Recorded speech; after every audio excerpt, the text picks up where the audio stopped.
না? তো এখানে একটা রেজিস্ট্রেশন আমরা পেয়েছি, এটাই না?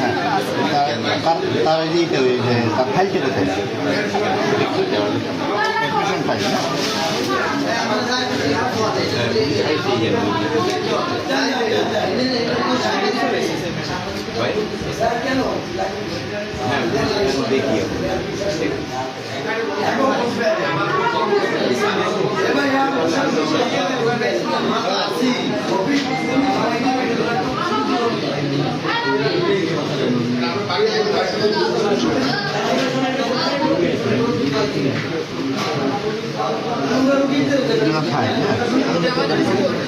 উনি সকালবেলা আসছে আমাদের এখানে, আসার পরে ফাইন স্যার কোথায় আছে, এখানে সকাল এখানে থাকে না, উনি সরকারি হসপিটাল থাকে, আমি ওখানে গেছিলাম, আমাকে পাইনি, না পাওয়ার পরে উনি ছিল রামপুর হসপিটাল, পরে আবার হসপিটালে গেছে। আচ্ছা ফাইন স্যারকে আমি ফোন দিচ্ছি তো ওনাকে হসপিটাল পাঠাই দেবো।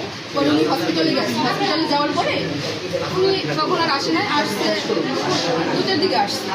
হসপিটাল যাওয়ার পরে দুপুর 11 তখন 2টার দিকে আসছে। আসার পরে উনি একটা আলট্রাসাউন্ড করে নিয়ে আসছে, ওই রিপোর্ট আছে, আর একটা আলট্রাসাউন্ড করে সিরিজ ওনার রক্তের পরিমাণ কম ছিল। হসপিটালে একটা ও পজিটিভ, ও নেগেটিভ ওনার ব্লাড গ্রুপ, একটা ও পজিটিভ গ্রুপ হসপিটাল থেকে একটা ভুয়া রিপোর্ট দিচ্ছে।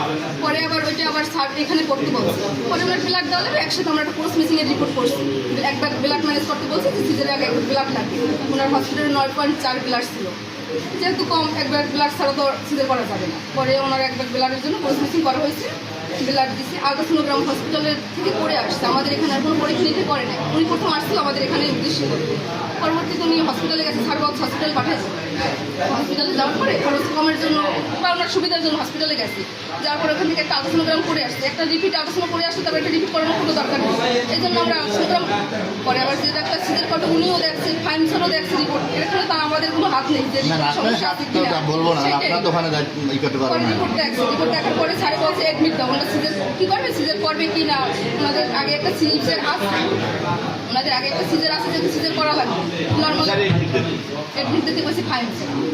হসপিটাল থেকে ফাইন স্যারকে দেখাই গেছে, হসপিটাল থেকে ব্লাড পয়েন্ট করে আসছে, আলট্রাসোনোগ্রাম করে আসছে, তারপরে ওনার ওই সাথে ভর্তি দিচ্ছি। ভর্তি করানোর পরে ওনারা আমার ভর্তি যে ফর্মালিটি সব মেনটেন করছি, মেনটেন করার পরে সব কিছু নিয়েছি। পরবর্তীতে সিজারে যে কি ঝামেলা হয়েছে এটা তো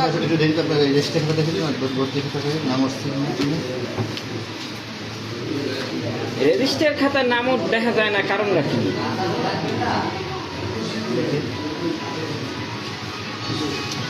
এটা আমাদের এখানে তো শুধু সিজার পারপাস হয় না, এখানে আমাদের জেনারেল পেশেন্ট ভর্তি থাকে, এক এক সেক্টরে থাকে, এটা